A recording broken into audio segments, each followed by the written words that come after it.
Saludos y muchas bendiciones para todos nuestros amables y asiduos oyentes y que siempre están con columna de la verdad. Una vez más estamos para llevar a ustedes temas interesantes como el que tenemos hoy y les saluda a su hermano pastor Juan Hilario La Sala. Es un placer contar con ustedes en este maravilloso programa de hoy viernes.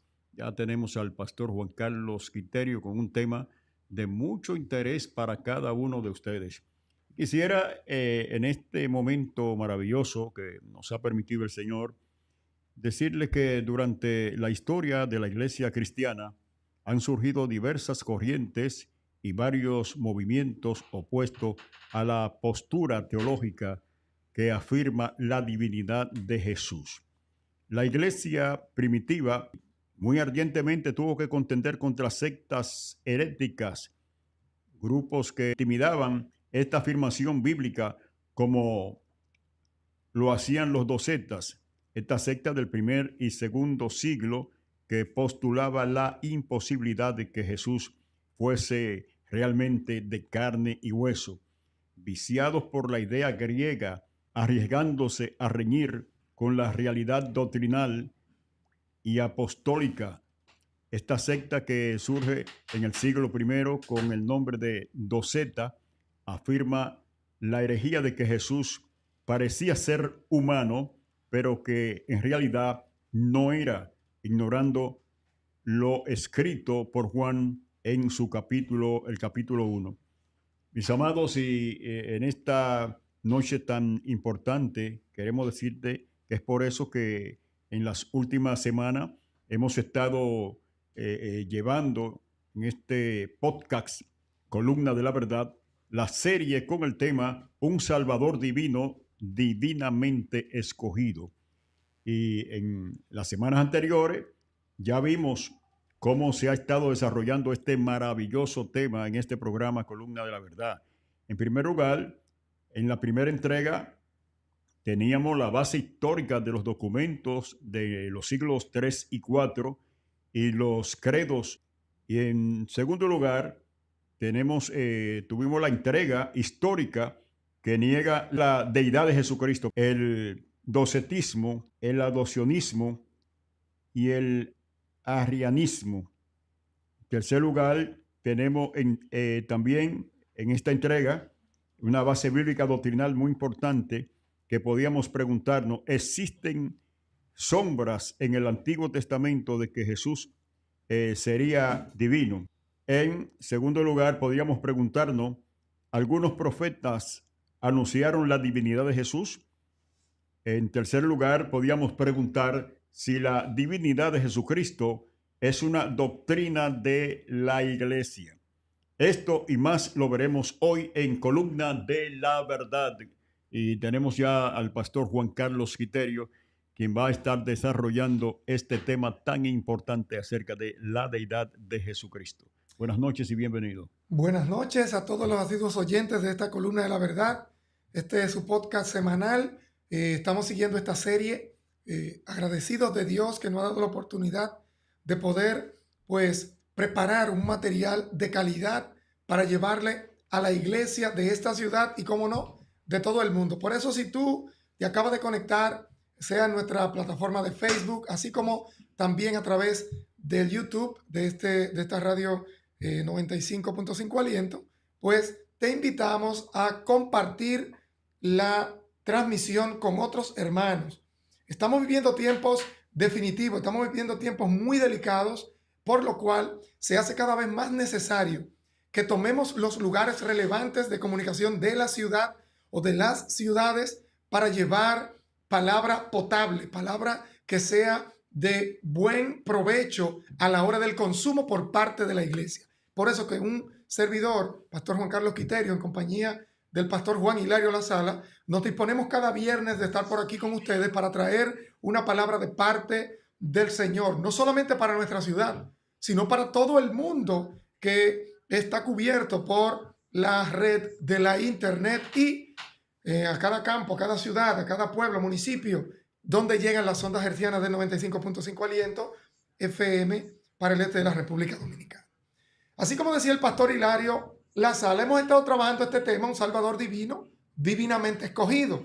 Y vimos cómo nosotros comenzamos con estos documentos del siglo III y IV, hablando de los concilios o de los credos, tanto el credo ecuménico de Calcedonia como el credo de Éfeso, el credo de Nicea o el credo niceno, aquel que se dio precisamente en Nicea a raíz del nacimiento de una herejía horrible llamada arrianismo, que surgió a razón de una mala enseñanza que aquel obispo, aquel arriano, aquel anciano de aquellas zonas, pues llamado arriano, pues comenzó a dudar o a poner en duda lo que era la divinidad de Jesús. Y otros muchos durante la historia tuvieron pues este tipo de problema. Entonces hoy nosotros, después de haber agotado estas entregas anteriores consistentes en hablar acerca de cada una de esas herejías históricas que han podido hacer muchísimo daño. De hecho, hay algunas de ellas que no están desaparecidas, sino que están ahí de manera tímida, colándose dentro del pueblo, y en la actualidad, pues en respuesta a este viento de doctrina diabólica, pues tomamos la radio de la ciudad para hablar un poco acerca de un Salvador divino. ¿De quién hablamos? Hablamos del Cristo de la gloria, el cual ha sido divinamente escogido. Cuando yo empecé seminario teológico, escuchaba decir a mis maestros, el tema general de toda la Biblia es la escogencia o la selección de un Salvador divino, o sea, un Salvador divinamente escogido. Y ese Salvador es Jesús, el Cristo al cual nosotros hoy adoramos y servimos. Entonces, hoy nosotros nos toca trabajar un tema que es la base doctrinal de este tema, un Salvador divino divinamente escogido. Base bíblica y doctrinal. Por lo cual, a mí me gustaría comenzar hablando acerca de esto, porque el pastor hace una pregunta muy interesante. ¿Habrá sombras en el Antiguo Testamento de que el Jesús que habría de nacer iba a ser divino? Bueno, si nosotros vamos a las Sagradas Escrituras, nos vamos a encontrar, por ejemplo, con profetas como Isaías. El profeta Isaías, que es uno de los profetas que predica acerca del Mesías de una manera muy potente, muy profunda y de manera frecuente. Este nos dice en el capítulo 7, versículo 14, dice: por tanto, el Señor mismo os dará señal, y he aquí que una virgen concebirá y dará a luz un hijo, y llamará su nombre Emmanuel. Eso me recuerda a aquel concilio de Éfeso, donde se establecía de manera categórica que el producto que llevaba María en su vientre era un producto divino, propio del eterno Dios, engendrado por el Espíritu Santo, y que decía que lo que ella llevaba en su vientre era de Dios, era del Espíritu. Entonces, el profeta Isaías habló de esto muy categóricamente. Yo quiero hablar primero acerca de qué es lo que dice este pasaje que nos permite a nosotros conectar y hacer ese paralelismo teológico entre el Antiguo Testamento y el Nuevo Testamento. Es cuando menciona el nombre de aquella criatura que habría de nacer en un momento determinado de la historia, llamado, dicho en castellano, Emmanuel, o Emanuel más bien. En el hebreo esta palabra es Immanuel, que significa nosotros con Dios. Se traduce literalmente de una manera más lineal para el castellano como Dios con nosotros, pero es Immanuel y significa que esa criatura tendría por nombre Dios en medio de nosotros. Amén. Entonces, así nosotros lo vemos como ya en Mateo 1:23 comienza a cumplirse ya la profecía dada 750 años antes del nacimiento de Jesucristo acerca de este advenimiento, y es cuando vuelve y recobra el pasaje de Isaías y dice, citándolo: he aquí una virgen concebirá y dará a luz un hijo, y llamará su nombre Emmanuel o Immanuel, que traducido es Dios con nosotros.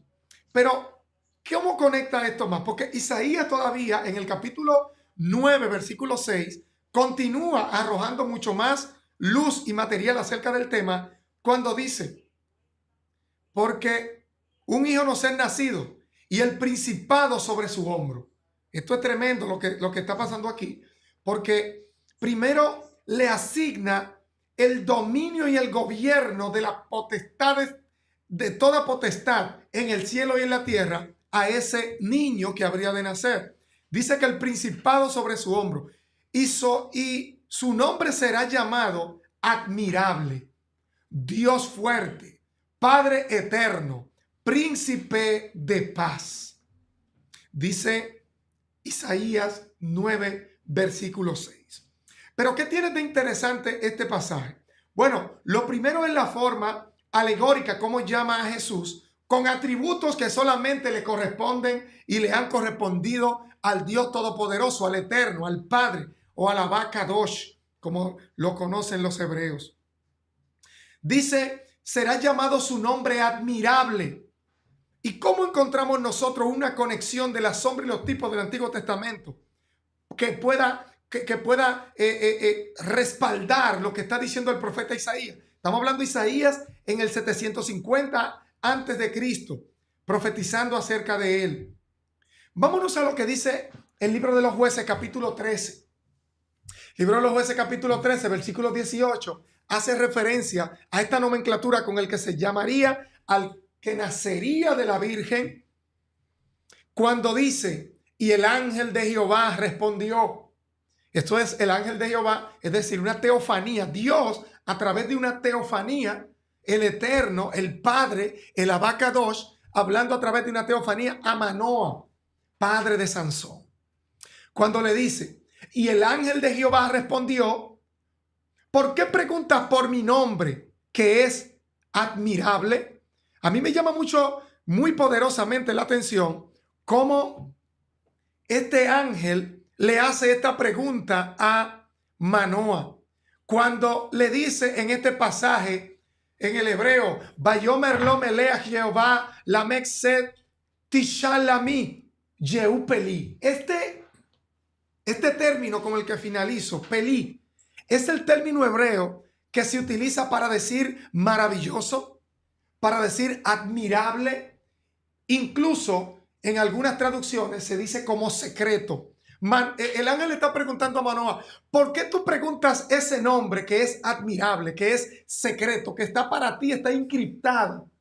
Porque es un nombre que ha estado codificado en la escritura desde tiempos inmemoriales, reservado para otorgárselo a uno que habría de nacer, a la simiente de la mujer, descrita en Génesis 3:15, que fue la primera promesa de redención que aparece en la escritura y que anuncia al nacimiento de Cristo. Entonces, este nombre que está encriptado para Manoah, el ángel le dice, ¿por qué tú me preguntas ese nombre que es admirable? Sin embargo, Isaías 9:6 dice que el niño que nos nacerá llamará su nombre admirable.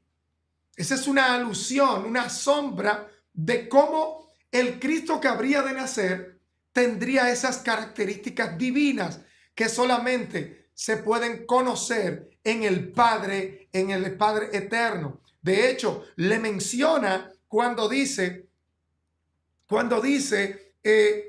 su nombre será admirable, Dios fuerte, Padre eterno. O sea, le está asignando proféticamente la misma condición de Padre eterno al Mesías, al Cristo de la gloria.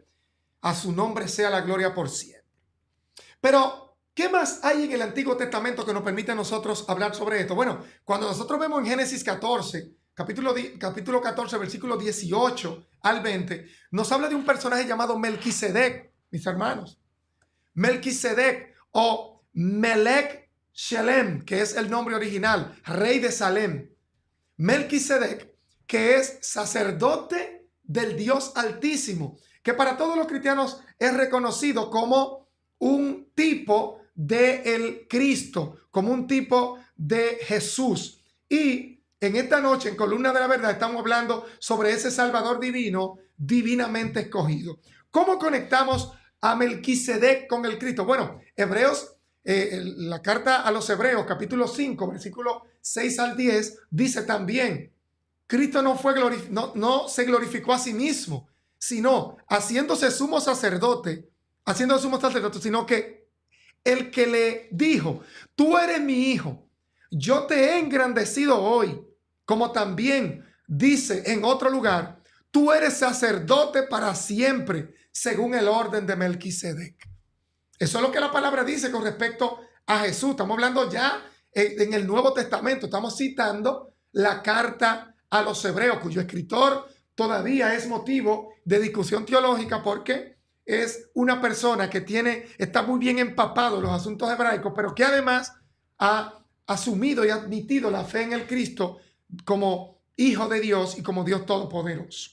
Muchos se lo atribuyen a Apolos, ese joven de Alejandría, muy elocuente y versado en la Escritura. Entonces, y él, habiendo sido perfeccionado, vino a ser autor de eterna salvación para todo el que obedece. Fue declarado por Dios sumo sacerdote según el orden de Melquisedec. La misma carta a los Hebreos, Pastor Lazada, habla acerca de esto en el 7.1, cuando dice, porque este Melquisedec, rey de Salem, sacerdote del Altísimo, que salió al encuentro de Abraham, que volvió de la derrota de los reyes y le bendijo, a quien asimismo dio a Abraham los diezmos de todo, cuyo nombre significa primeramente rey de justicia, también rey de Salem, esto es, rey de paz.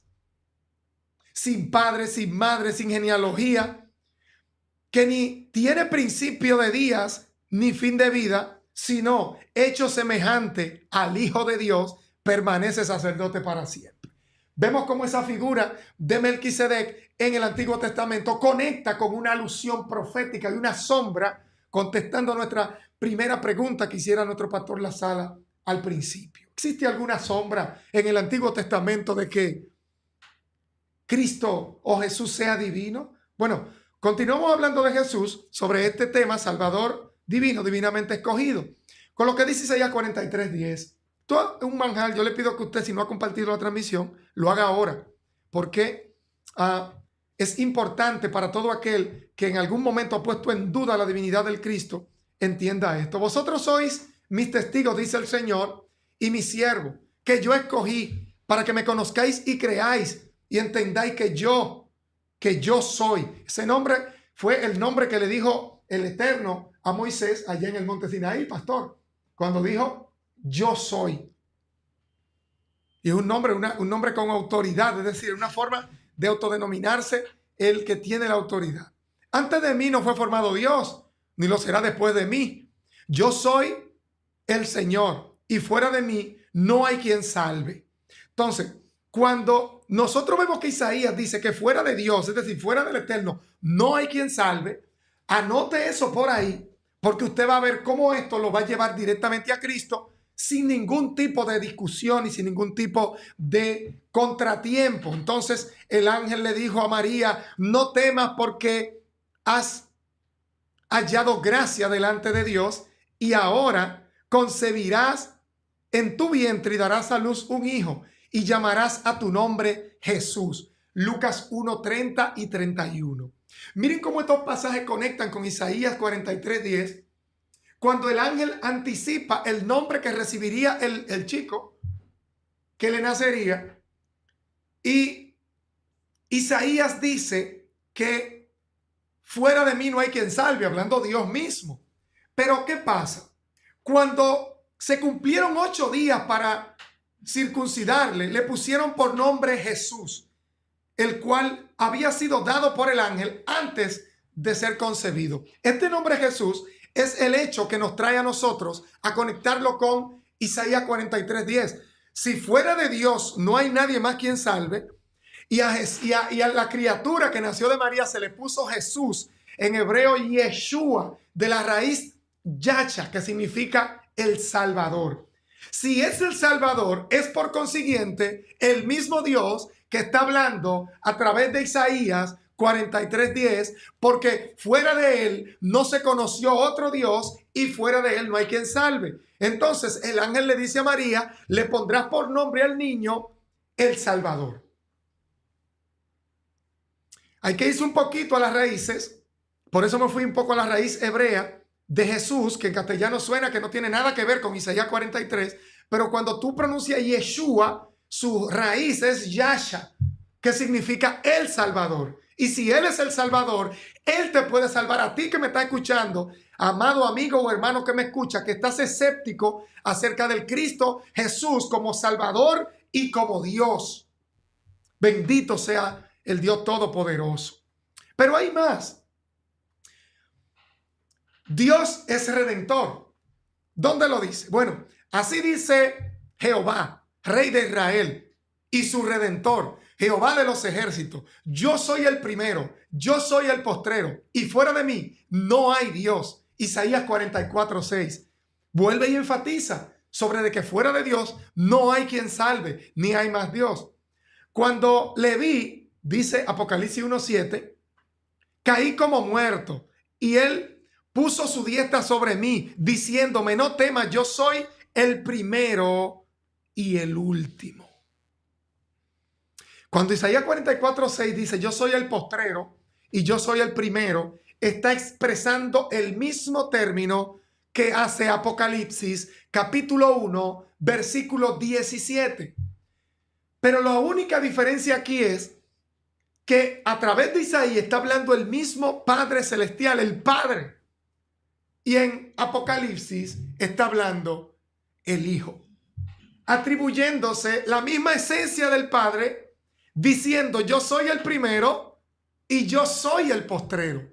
Es decir, no está dejando ninguna duda y lo reitera en el versículo 18 diciendo, el que vino y estuve muerto, mas he aquí que vivo por los siglos de los siglos, amén, y tengo las llaves de la muerte y del Hades.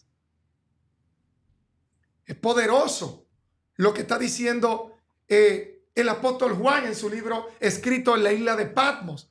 Pero es complementado también por el mismo capítulo 2 de Apocalipsis, versículo 8. Apocalipsis 2, versículo 8. Jesús otra vez está ratificando su condición de ser el primero, preexistente, y el postrero, es decir, que no tendrá fin. Todas las cosas pasarán y él no. Escribe el ángel de la iglesia en Esmirna, el primero y el postrero, el que estuvo muerto y vivió, dice esto. No está dejando ningún tipo de espacio, de brecha para separarlo con lo que dice el libro de Isaías. Ahora bien, yo quiero hablar un poco acerca de lo que es los concilios. Hay un concilio que lo tocamos al principio ya para cerrar, que yo quiero leerlo de manera íntegra, de manera integral. Y es el concilio de Calcedonia. No, el concilio de Atanasio. Perdón, porque este concilio nos dice cosas que tienen un carácter doctrinal y que viene del tiempo en que la iglesia estaba, digamos, era bebé, la iglesia estaba joven, es decir, la doctrina estaba recién nacida. No había alteraciones. Sin embargo, ante la aparición de algunos elementos que se querían contraponer a las afirmaciones bíblicas, se reúnen en asamblea toda la iglesia y determinan esto. Y yo voy a leerlo textual. No soy el autor de esto. Este es un documento del siglo III, de los siglos III y IV de la era cristiana. Dice, todo el que quiera salvarse debe ante todo mantener la fe universal. El que no guarde esta fe íntegra y pura, sin duda perecerá eternamente. Eso no son mis afirmaciones. Esas son las afirmaciones del credo de Atanasio, donde dice que la fe universal es esta, que adoramos a un solo Dios en Trinidad y Trinidad en unidad, sin confundir la persona ni dividir la sustancia, porque una es la persona del Padre, una es la persona del Hijo y una es la persona del Espíritu Santo. Mas la divinidad del Padre, del Hijo y del Espíritu Santo es toda una, igual en gloria, coeterna, majestad. Así como el Padre, así es el Hijo y así es el Espíritu Santo. Estamos hablando que la iglesia estaba estableciendo en qué cree. A mí me preocupa que la iglesia de este tiempo no sabe lo que cree. La mayoría de los creyentes, tú le preguntas cuál es su credo y no sabe en esencia en qué cree. Entonces, hoy en Columna de la Verdad estamos hablando de un Salvador divino, divinamente escogido, y cómo la Sagrada Escritura no deja ninguna duda ni ningún espacio de discusión sobre la divinidad del Cristo. Así como los documentos históricos como el credo de Atanasio que estamos citando ahora, así como también otros documentos de los primeros siglos de la era cristiana, documentos que fueron emanados de la iglesia y que dieron origen a las doctrinas fundamentales de la iglesia cristiana evangélica. Increado es el Padre, increado es el Hijo, increado es el Espíritu Santo. Incomprensible es el Padre, incomprensible es el Hijo e incomprensible es el Espíritu Santo. Eterno el Padre, eterno el Hijo y eterno el Espíritu Santo.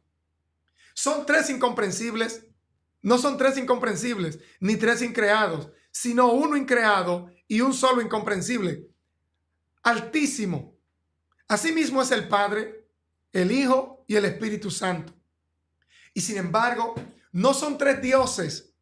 Atención, para los que se han dejado influenciar por los judaizantes, que entender a Cristo como Dios es entonces admitir una segunda deidad. No, la iglesia no puede nunca hacer algo como eso, sino un solo Dios.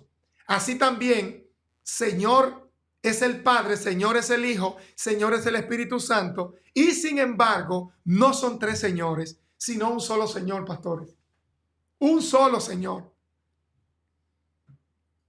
Bendito sea el nombre poderoso de Jesús. Porque así como la verdad cristiana nos obliga a reconocer a cada una de las personas por sí, que por sí es Dios y Señor, así la religión cristiana también nos prohíbe decir que hay tres dioses y tres señores. Es así como lo plantea la Escritura, que hay un solo Dios y un solo creador entre Dios y los hombres.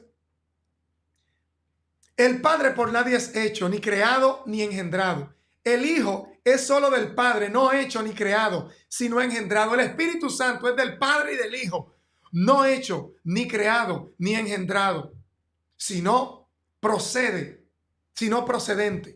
Hay pues un Padre, no tres padres, un Hijo, no tres hijos, un Espíritu Santo, no tres Espíritus Santos. Si en esta Trinidad nadie es primero, ni nadie es postrero, ni nadie mayor, ni nadie menor, sino todas las tres personas son coeternas juntamente y coiguales, estableció el credo de Atanasio. Coiguales. De manera que en todo, como queda dicho, se ha de adorar la unidad en Trinidad y la Trinidad en unidad. Por tanto, el que quiera salvarse debe pensar así de la Trinidad. Esto es un asunto serio de lo que estamos hablando. ¿Por qué? Porque si Jesús, cuyo nombre es Yeshua, Yasha, el Salvador, no te puede salvar, no es Dios. Y si Él no te puede salvar, ¿qué haces con el nombre de cristiano? Entonces, hay cosas que no coinciden, hay cosas que no hacen un acoplamiento, que sea cristiano y que creas que creas de otra manera de Jesús, que no sea de la forma en como la iglesia de Cristo y los apóstoles, así como los padres apostólicos y consecuentemente el resto de la iglesia hasta hoy ha creído. Entonces estás en serios problemas. Además, es necesario para la salvación eterna que también crea correctamente en la encarnación de nuestro Señor Jesucristo. No como decían los docetas, que Jesús aparentaba tener un cuerpo humano, pero que realmente no era humano. La palabra de Dios establece que nadie que niegue que Jesús vino en carne habla por el Espíritu. Correcto. Corrobóreme, Pastor Lazal. No es así. Correcto. Porque la fe verdadera que creemos y confesamos es que nuestro Señor Jesucristo es Hijo de Dios. Es Dios y hombre. Dios de la sustancia del Padre, engendrado antes de los siglos, y hombre en la sustancia de su madre, nacido en el mundo perfecto, perfecto Dios y perfecto hombre, subsistente de alma racional y de carne humana, igual al Padre según la divinidad e inferior al Padre según la humanidad. Amén. Igual al Padre según la divinidad. Quien, aunque sea Dios y hombre, sin embargo, no son dos, sino un solo Cristo. Uno, no por conversión de la divinidad en carne, sino por la asunción de la humanidad en Dios. Uno, totalmente, no por confusión de la sustancia, no que se confunda la sustancia de lo divino con lo humano, sino por la unidad de la persona. Pues como el alma racional y la carne es en un solo hombre, así Dios y hombre es en un solo Cristo. El que padeció por nuestra salvación y descendió a los infiernos, resucitó al tercer día de los muertos y subió a los cielos y está sentado a la diestra de Dios. Dios Todopoderoso, de donde ha de venir a juzgar a vivos y a muertos, así lo establece la Escritura, a cuya venida los hombres resucitarán en sus cuerpos y darán cuenta de sus propias obras. Eso es lo que cree la iglesia. Y los que hubieren obrado bien irán a la vida eterna, y los que hubieren obrado mal al fuego eterno. Esta es la fe universal. Y quien no crea fielmente no puede salvarse. Eso es lo que dice el credo de Atanasio. No son palabras de Juan Carlos Quiterio. Eso es establecido por la iglesia y eso es lo que la iglesia ha creído por todos los siglos y ha sido la doctrina que recibieron los apóstoles de Jesús, los padres apostólicos de los apóstoles y así toda la iglesia. Y yo quiero finalizar diciéndole ya en este cierre que hay una pregunta que hizo el pastor La Sala. Tres preguntas, dos de ellas quedaron contestadas. La primera era si había sombra y tipo. Pastor, si me la puedes repetir, por favor. La primera dice, ¿existen sombras en el Antiguo Testamento de que Jesús era divino? Ajá. La segunda dice, ¿algún profeta anunció la divinidad de Jesús? La tercera dice, ¿la divinidad de Jesucristo es una doctrina de la iglesia? Interrogante. Eso está tremendo ahí. Que si es una doctrina de la iglesia la divinidad de Jesucristo. Y entendemos que sí. Así es. Dentro de las 21 doctrinas fundamentales de la iglesia aparece de manera categórica la divinidad de Jesús. La divinidad de Jesús es una doctrina fundamental, amados. Si nosotros decidimos a nuestro propio riesgo, pues evadir la responsabilidad de recibir esto, pues lo hacemos con el riesgo de entrar en un camino muy peligroso y cenagoso. Así como si Cristo no resucitó, vana en nuestra fe, así como si Cristo no es Dios, también vana en nuestra fe. Conforme lo hemos leído en la Escritura y conforme lo hemos hablado hoy. Pues, en esta preciosa oportunidad, ya como conclusión, yo quiero, siendo y estando, vamos a decir, impregnado de un sentido de hermandad, que es el mismo hecho que nos impulsa a haber iniciado esta serie, Un Salvador Divinamente Escogido, que tiene por propósito persuadir a los hermanos que alguna vez confesaron a Cristo como su Señor y por alguna razón de cualquier índole, han sido pues desviados de esta verdad fundamental.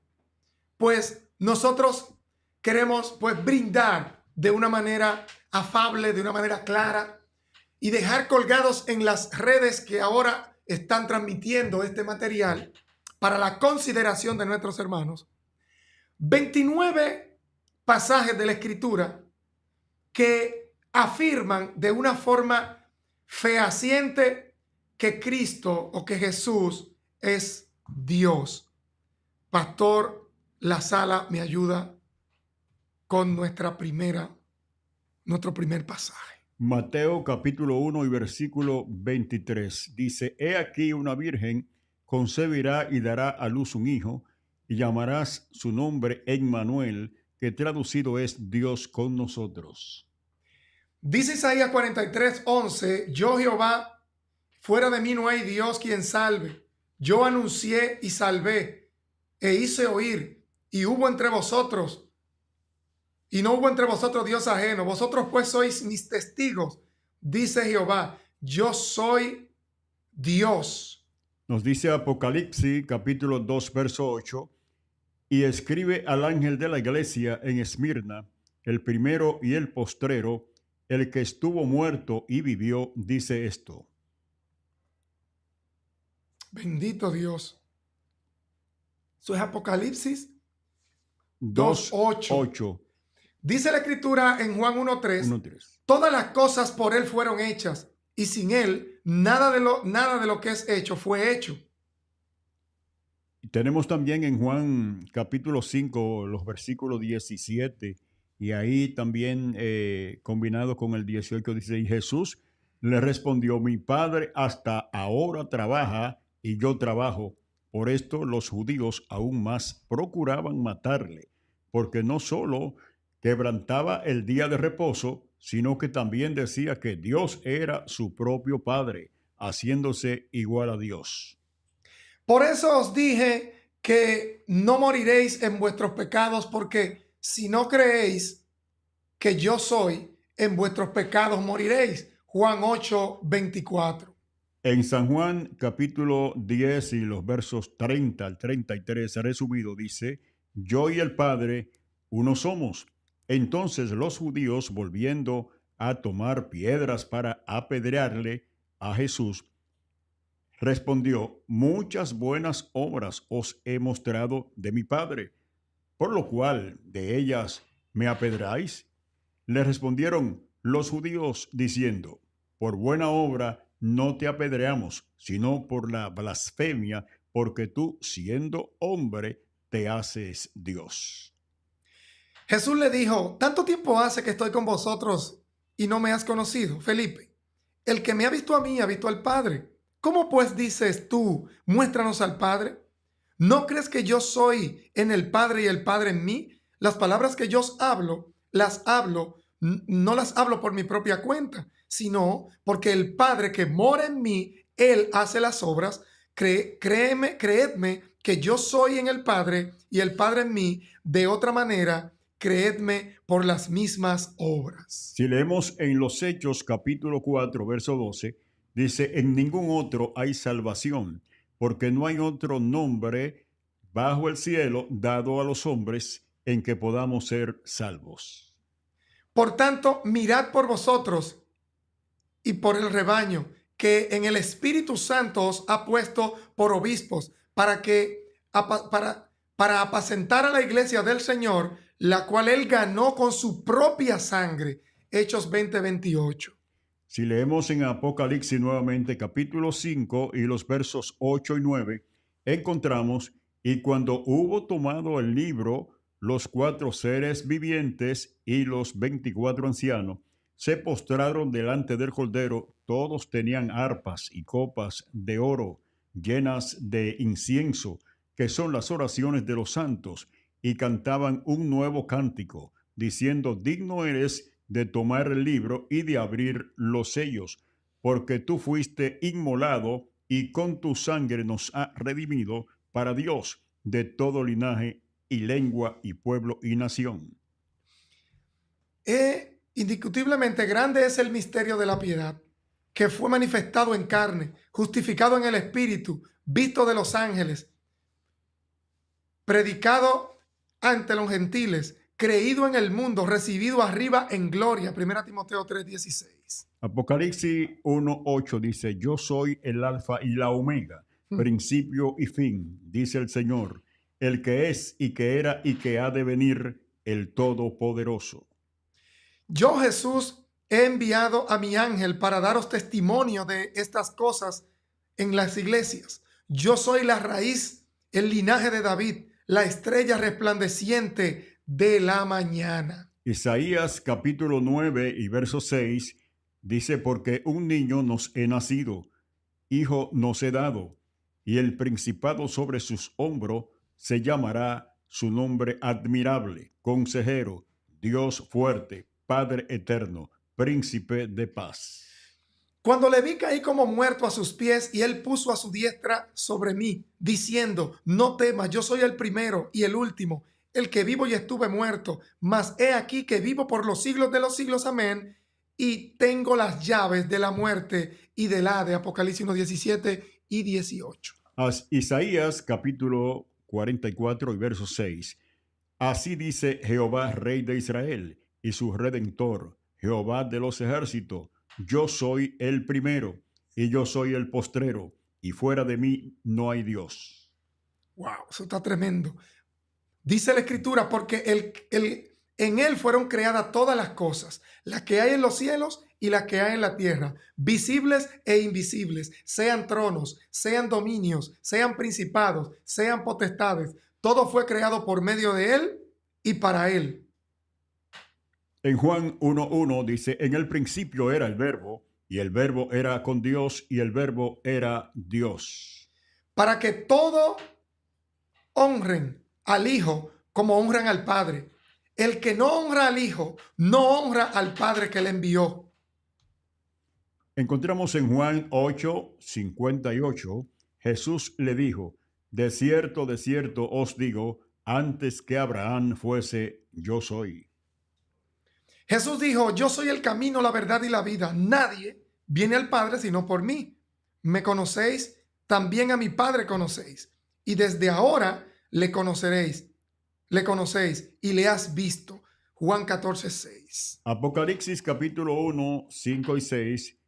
Y de Jesucristo, el testigo fiel, el primogénito de los muertos, el soberano de los reyes de la tierra, al que nos amó y nos lavó de nuestros pecados con su sangre, y nos hizo reyes y sacerdotes para Dios su Padre. A él sea gloria e imperio por los siglos de los siglos. Amén. Haya pues en vosotros el mismo sentir que hubo también en Cristo Jesús, el cual siendo en forma de Dios, no escatimó el ser igual a Dios como cosa que aferrarse, sino que se despojó de sí mismo, tomando forma de siervo, hecho semejante a los hombres. Filipenses 2, 5 y 7. En Tito 2, verso 13, aguardando la esperanza bienaventurada y la manifestación gloriosa de nuestro gran Dios y Salvador Jesucristo. Porque muchos engañadores han salido por el mundo que no confiesan que Jesucristo ha venido en carne. Quien esto hace es engañador y el anticristo. Escúchame bien. Finalmente, tenemos en Apocalipsis capítulo 22 y verso 13, yo soy el alfa y la omega, el principio y el fin, el primero y el último. Así termina Columna de la Verdad hoy, viernes 1 de septiembre. Ya entramos al mes de la Biblia. A partir de aquí venimos con Biblia, pero de verdad. Pastor Juan Carlos Quiterio y Pastor Juan Hilario Lazala se despiden hasta el próximo viernes en este podcast semanal, Columna de la Verdad. Será hasta la próxima. Shalom.